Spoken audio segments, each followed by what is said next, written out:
এ ৰাম ৰাম ৰাম কামে হত কৰিবে ন পাৰে তুচিত ধন কলা গিয়া কিছু নকৰা ইংগিত পণ্ডিতৰ হুৱে সখী এই উচিত তুমি হেন শুদ্ধ ভিতু মুহূৰ্ত বিদিত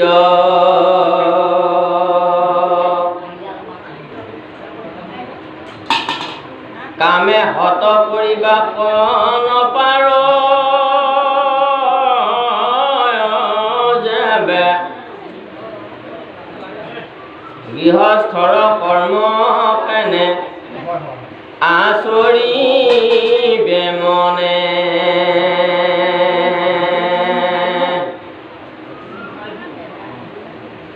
হেন শংকা সখী দেখিব বিপৰীত মহাজন গৃহ ধৰ্ম কৰন্ত বিহিত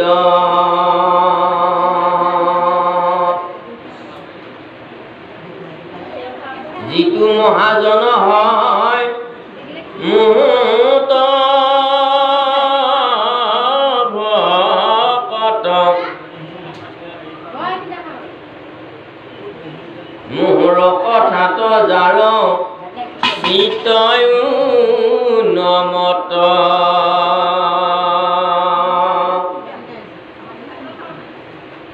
তাসম্বাৰ চিত্ত হত নহিবি ক্ষয়ত দেখম্বেও কৰে কৰ্ম শুনা যে নমত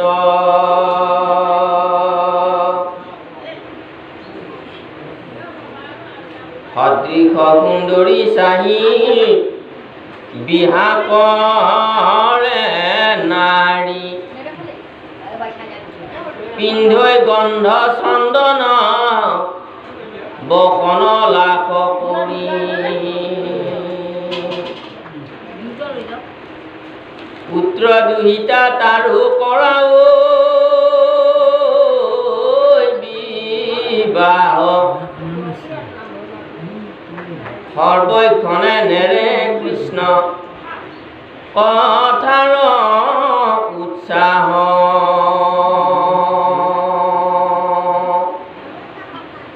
যিজন ব্যক্তিয়ে ভগৱান শ্ৰীকৃষ্ণৰ চৰণত একান্ত শৰণ বা একশৰণ লাভ কৰিছে একশৰণ সৰ্বধৰ্ম পৰিত্যাজ্যং মামকাং শৰণং ব্ৰজ সৰ্বধৰ্ম পৰিত্যাগ কৰি এক ঈশ্বৰৰ শৰণ হোৱাকে অনন্য শৰণ বুলি কয় আৰু এইখিনি ব্যক্তিক বৈষ্ণৱ বুলি কয় আৰু এই বৈষ্ণৱসকলে যেতিয়া নেকি তেওঁলোকৰ শ্ৰেষ্ঠ ধৰ্ম শ্ৰৱণ কীৰ্তন ধৰ্ম পালন কৰি থাকে সাধু সংগ অনুসৰণ কৰি থাকে সেই বৈষ্ণৱসকলে যদি বিয়া বাৰু হয় ধন ঐশ্বৰ্য টকা সা সম্পত্তি চাকৰি বাকৰি ব্যৱসায় বাণিজ্য আদিও কৰে ঐশ্বৰ্য ধন সম্পত্তিৰ মালিক তেওঁলোক হ'লেও তেওঁলোক বিষয়ত বিমোহিত হৈ নাযায় হতবাক হৈ নাযায় বিষয়ৰ মোহে তেওঁলোকক কিছু পৰিমাণে হ'লেও অন্ততঃ পীড়া কৰিব নোৱাৰে পীড়া কৰিব কিন্তু যিখিনি লোকৰ ভগৱন্তৰ চৰণত ভকতি নাই ভাগৱত শ্ৰৱণ কীৰ্তন নাই ভগৱন্তত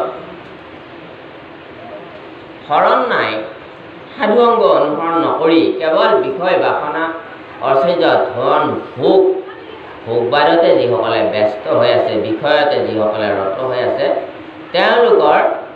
তেওঁলোকক কিন্তু বিষয় বাসনাৰ মোহে খুব বেছি পীড়া কৰে। সেইকাৰণে তেওঁলোকৰ যদিও দেখাত বাহিৰৰ পৰা বহুত ধুনীয়া, কিন্তু ভিতৰে তেওঁলোকৰ সুখ বহুত বেছি, তেখেতসকলৰ কামনা বাসনা খুব বেছি, আৰু তেখেতসকলৰ আকুলতা আৰু বস্তুৰ প্ৰতি মানে আকুল গোজ খুব বেছি। সেইকাৰণে শ্ৰৱণ কীৰ্তন ধৰ্ম পালন কৰিলে সেই তাপবিলাকৰ পৰা তাত তাপ হ'ব, আপুনি আকল গোজ হ'ব। আকল গোজ হ'লে আপোনাৰ কামনা বহুত বাঢ়ি যাব। কামনা যেতিয়া বাঢ়িব নাপালে আপুনি ক্ৰোধ আহিব। গতিকে যেতিয়া ক্ৰোধাত স্মৃতি বিভ্ৰম, তেতিয়া আপোনাৰ খং অহাৰ লগে মানে আপুনি ভাল বেয়া কথাটো আপুনি পাহৰি যাব। পাহৰি যায় আপুনি নকৰিবলগীয়া কৰি দিব, বিপদ আহি যায়। সেইকাৰণে সেই আত্মাবিলাক আমি ভাবিলেও বহুত চাকৰি আছে, ভাল ভাল ঘৰ দুৱাৰ আছে, ভাল ভাল অৰ্থৰ মালিক, ভাল ভাল সা সম্পত্তি আছে, ভাল ভাল পৰিয়াল আছে, উচ্চ শিক্ষিত, কিন্তু ভকতিবিহীন জীৱ হ'লে আমি বাহিৰৰ পৰা যিটো সুখ দেখা পাওঁ, শাস্ত্ৰই কৈছে যে ভিতৰৰ পৰা তেওঁলোক ইমান সুখী নহয়। কাৰণ খুব বিষয়াসক্ত হৈ থাকে সেই জীৱবিলাক। যিমান বিষয়াসক্ত হ'ব, সিমান ৰজগুণ আৰু তমগুণত তেওঁলোক নিবিষ্ট হৈ থাকিব। ৰজগুণে আৰু তমগুণে বেছিকৈ তেওঁলোকক আক্ৰমণ কৰি থাকিব, আৰু তেতিয়া সুখ শান্তি নাপায় মানুহে। তেতিয়া বেছি মোহত থাকিব আৰু বেছি আকুল গোজত থাকিব। এই দুটাই দুখৰ কাৰণ।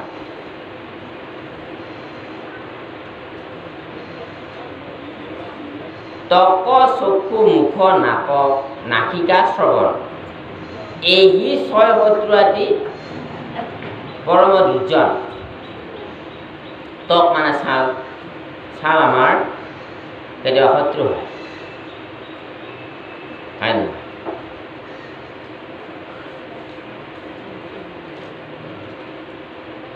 আৰু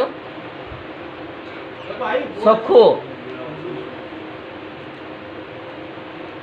চক্ষু কেতিয়াবা আমাৰ চকুকেইটাও কি হয়, আমাৰ শত্ৰু হয়, হয় নহয়? চকুকেইটাই প্ৰথম কোনে দেখে? চকুটোৱে দেখে। দেখাৰ লগে লগে মোহ আহি গ'ল, পাবৰ কাৰণে লিপচা আহি গ'ল, নাপালে খং উঠিল। গতিকে মনটোৱে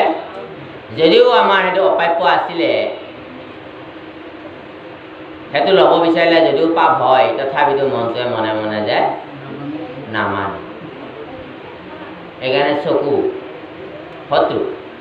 যদি আপুনি ইয়াক কণ্ট্ৰল কৰিব নোৱাৰে, তাৰ পৰা যদি ঘূৰাই আনিব নোৱাৰে, তেতিয়া চকুকেইটা আপোনাৰ শত্ৰু হৈ যাব পাৰে। কিহৰ কাৰণে? বোলে ছালখন কেনেকৈ শত্ৰু? বোলে ছালখন শত্ৰু হয়,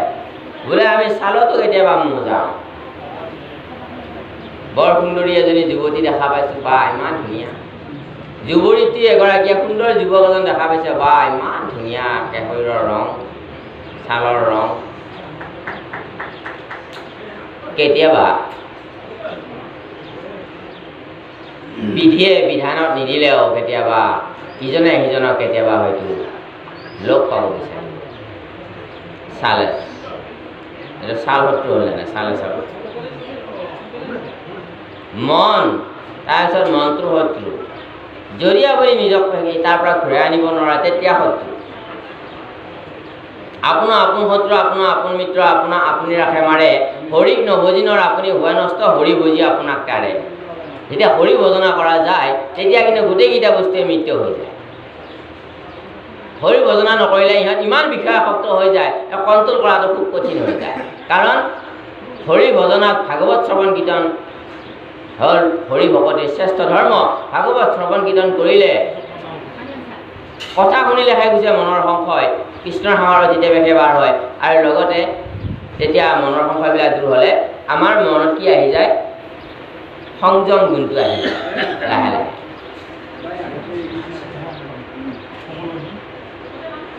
এই বাঘৰ নিচিনা মনটোৱে এদিন কাছৰ নিচিনা হৈ যায় কেনেকৈ যে বাঘে দেখাৰ লগে লগে আৰু চিন্তা একো নাই কিবা লোভ গৈছে যদি খাবহি সেই বাঘৰ নিচিনা মনটো কাছৰ নিচিনাত পৰিৱৰ্তন হয় কাছই কেনেকুৱা কৰে যে কাছই যেতিয়াই কিবা বিপদ আহে তেতিয়াই লাহেকৈ তাৰ মূৰটো কোচাই ভিতৰত সোমাই দিয়ে তেনেকৈ ভাগৱত শুনা শ্ৰৱণ কীৰ্তন কৰা আৰু সাধু সংগ লোৱা ব্যক্তিসকলে এই মনত পৰি যাব নহয় এইটো কথা কৰিলে মোৰ এইটো দুখ হ'ব নহয় এই পাপটো মই ভুগিব লাগিব তেতিয়া মনত আহি গ'ল সংযমটো নাই নাই নাই নাই কৰিব নোৱাৰি দেই মনটোহে নামানে তথাপিতো নাই নাই নাই মনটো নামানিলে কিয় এইটো কৰিলে মোৰ এইটো দুখ হ'ব বাৰে বাৰে মনটোৰ লগত এখন যুদ্ধ হৈ আছে ভিতৰত সেইখন হ'ল দেৱাসুৰৰ ৰণ হ'ল এইখন যে দৈবিক গুণটো হ'ল আৰু আখৰিক গুণটো হ'ল এইটোৱে যে আখৰিক গুণটোৱে এটা মানে বস্তু বিচাৰিছে যিটো বস্তু আপুনি ল'ব যাওঁতে আপোনাৰ পাব সমাজে বেয়া পাব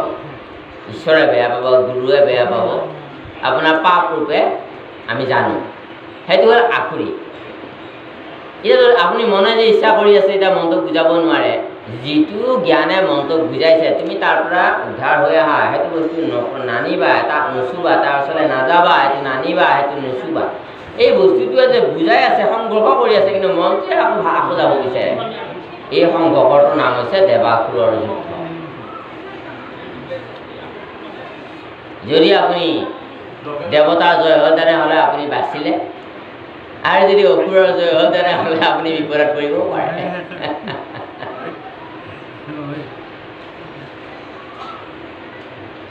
মুখ কেতিয়াবা মানুহক কি কৰে মুখে তাৰে মুখে মাৰে আপুনি ক'ব কোন সময়ত কোন স্থানত আপুনি ক'বলগীয়া কথাটো ক'ব লাগে সেইটো জানিব লাগিব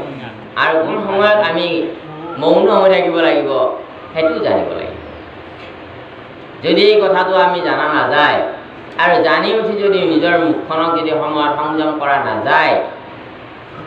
য'তে ত'তে যিকোনো কথা কৰিলে আপুনি বিপদত পৰিব পাৰে ই শত্ৰু হৈ যাব পাৰে তাৰমানে আপোনাৰ নাখিকা আপোনাৰ নাকটোৱে কেতিয়াবা এনেকুৱা এটা বস্তুৰ গোন্ধ লৈছে যিটো গোন্ধটো মানে দি এৰিব নোৱাৰে ইমান লিপ্সিত হৈ গৈছে এই গোন্ধটো পায় যে সেইটো বস্তু তাক লাগেই আৰু অপ্ৰাপ্য হ'লেও বিচাৰিছে তাতো এখন দেৱাসুৰৰ ৰং হৈ থাকে দৈবিক চিন্তাটোৱে সাত্বিক চিন্তাটোৱে কৈছে যে ভাই এইটো নকৰিবি তোৰ এইটো দুখ হ'বই এইটো বস্তু গ্ৰহণ নকৰিবি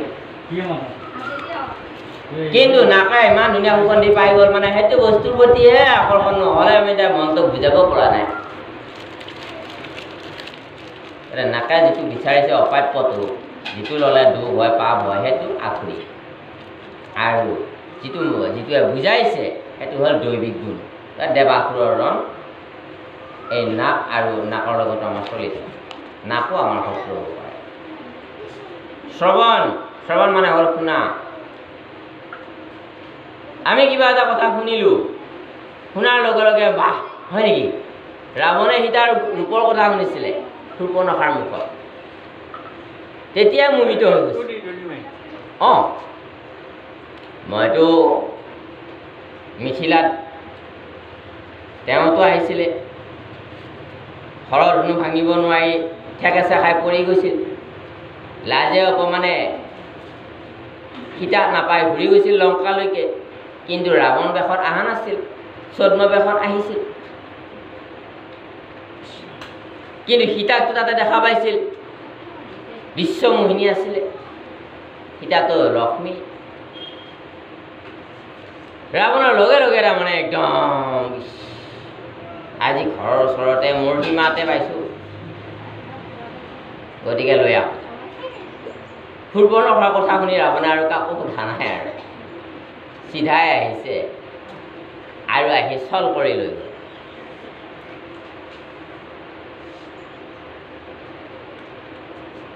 যিসকলে অকাৰ্যটো অকৰ্মটো ছল কৰি কৰে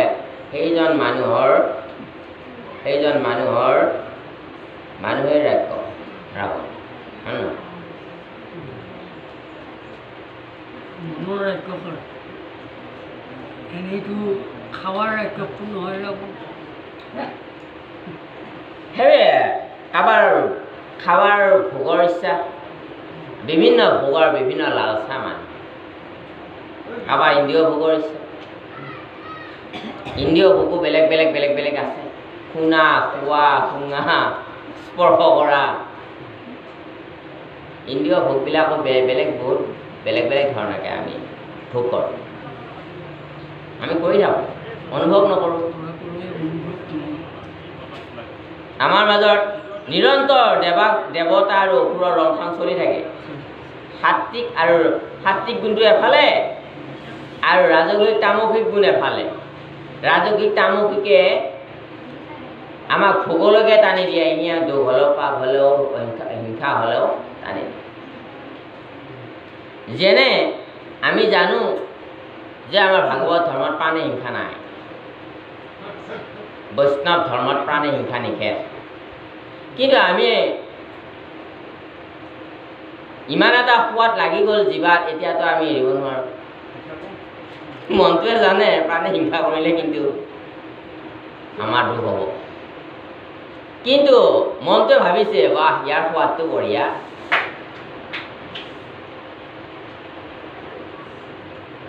মনে কয় তুমি নাখাবি তোমাৰ দুখ হ'ব আকৌ সাত্বিক গুণটো কয় তুমি মনটোক কয় সাত্বিক গুণটো যে তুমি নাখাবা তোমাৰ দুখ হ'ব তোমাৰ পাপ হ'ব তুমি এইবিলাক এৰি দিয়া ভাল মানুহ হ'ব পাৰিবা ভগৱানে প্ৰিয় হৈ যাব পাৰিবা আকৌ ৰাজসিক তামসিক গুণটোৱে একলগ হৈ কয় ইয়াৰ সোৱাদ বঢ়িয়া কেনেকৈ এৰিবা এই যুদ্ধ হৰ ক্ষেত্ৰত হৈ থাকে ন্যায়টোৱে হ'ল সাত্বিক আৰু বিষ্ণুৰূপে সাত্বিক গুণ ৰাজসিক ৰূপে ব্ৰহ্মাৰ গুণ আৰু তামসিক ৰূপে মহাদেৱৰ গুণ সেইকাৰণে মহাদেৱে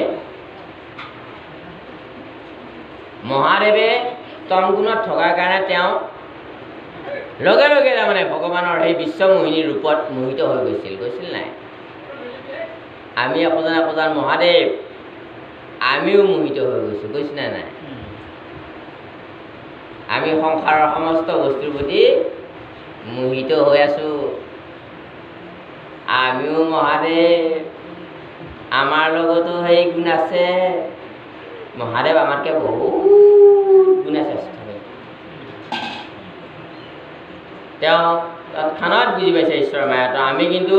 কোটি কোটি জনম মৰণ ভুগি আছোঁ ঈশ্বৰৰ মায়া যিহেতু বুজি পোৱা নাই আৰু কোনোবা সাধু সন্তৰ মুখৰ পৰা শুনিলেও ধাৰণা কৰি ল'ব নোৱাৰে যাৰ ফলত কোটি কোটি জন্ম অহা যোৱা কৰি আছোঁ জনম মৰণ ভুগি আছোঁ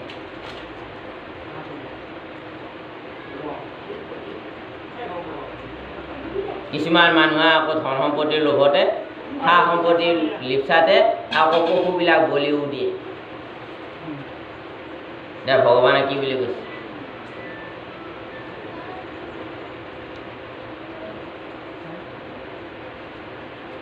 যে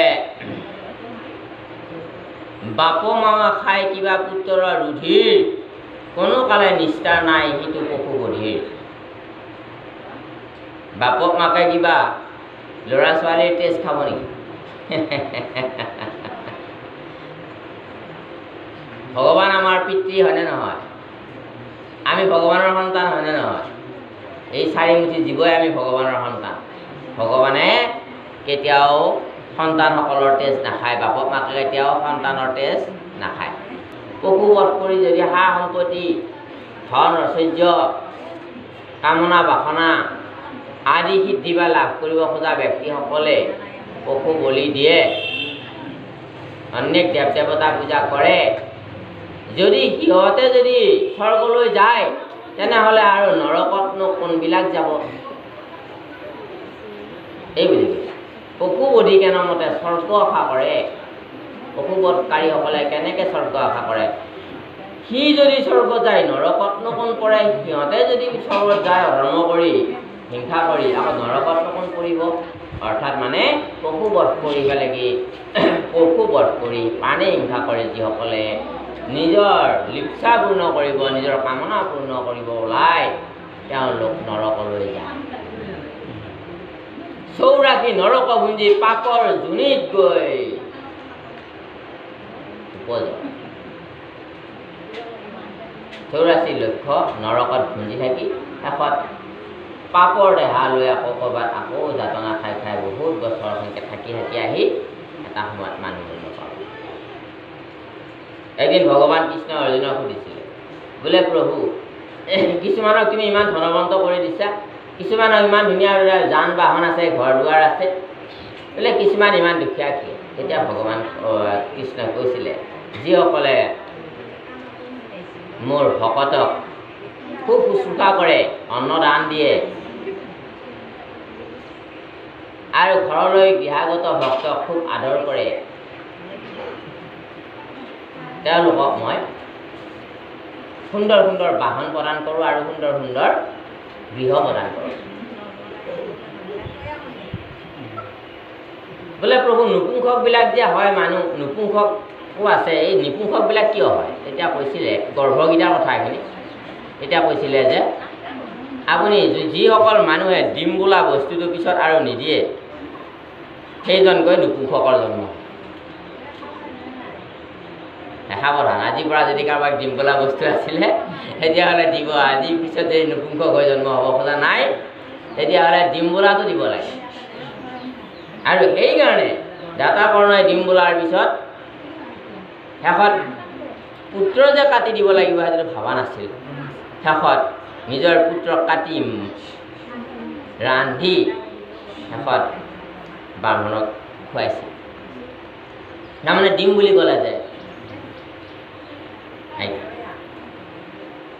এইগিলা কথা আমি নামানো কাৰণে আমাৰ মানিব নোৱাৰাৰ কাৰণে আমি নানান ধৰণৰ কীট পতংগ অনেক পশু পক্ষীৰ দেহা অনেক ধৰণৰ যাতনা দেহা লৈ আমি বাৰে বাৰে উপজি মৰি উপজি ইয়াত পৃথিৱীত ভ্ৰমি আছোঁ আমি গম পোৱা নাই আমাৰ গম পোৱা নাই কাৰণে আমাৰ জাতিস্মৰ যিটো জ্ঞান সেই জ্ঞানটো আমাৰ নাই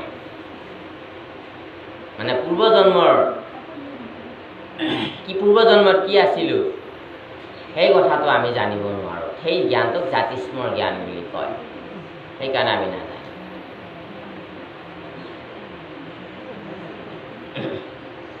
গতিকে জাতিস্মৰ জ্ঞান থকাসকলে কথাটো জানে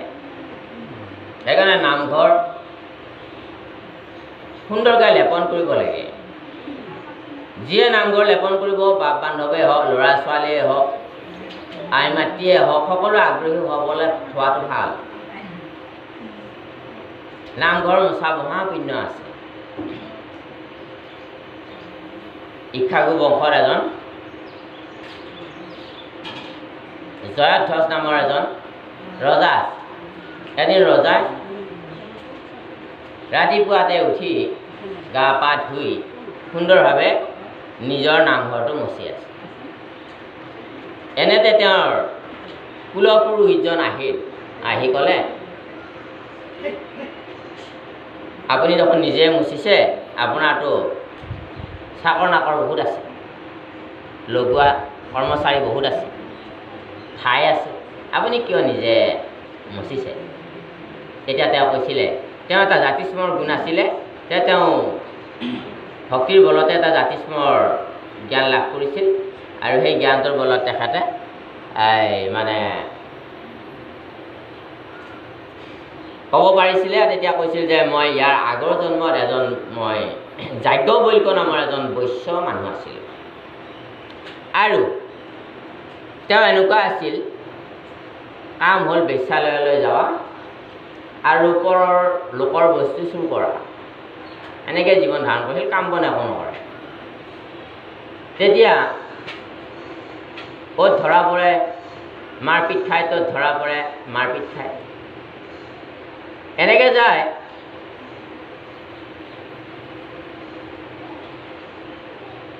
এদিন তাক ঘৰৰ পৰা পৰিয়ালে মাতি আনি বুজালে আমাৰ পৰিয়ালৰ মৰ্যাদা হানি হয় তুমি এনেকুৱা কাম নকৰিবা তুমিও আমাৰ নিচিনাকৈ কাম বন কৰি খোৱা তেতিয়া সি বেচালয়লৈ কিছুদিন নোযোৱা হ'ল আৰু চুৰ নকৰা হ'ল। এনেকৈ থাকোঁতে থাকোঁতে তাৰ বিদ্যাটো এৰিব নোৱাৰি সি আকৌ পুনৰ সেই কামতে গুচি গ'ল। যোৱাত পৰিয়ালৰ মনত চিন্তা হ'ল আৰু আলোচনা কৰি তাক ঘৰৰ পৰা তেজপুত্ৰ কৰি বাহিৰ কৰি দিলে। আৰু যে বাহিৰ হৈ গ'ল, গৈ গৈ গৈ গৈ সি এখন অৰণ্যৰ পালেগৈ, য'ত নেকি ঋষি মুনিসকলে নিজৰ মুক্তিৰ কাৰণে, নিজৰ শক্তিৰ কাৰণে য'ত নেকি তপস্যা কৰি থাকে। তাতে গৈ উপস্থিত হ'লে তাতে এটা সুন্দৰ মন্দিৰ আছে। ৰাতি হ'লত সি সেই মন্দিৰতে সেই নিশাটো থকাৰ চিন্তা কৰিলে। মন্দিৰটোত থকা এই গছৰ পাতবিলাক পৰি আছে, ধুনীয়াকৈ সি সাৰি ল'লে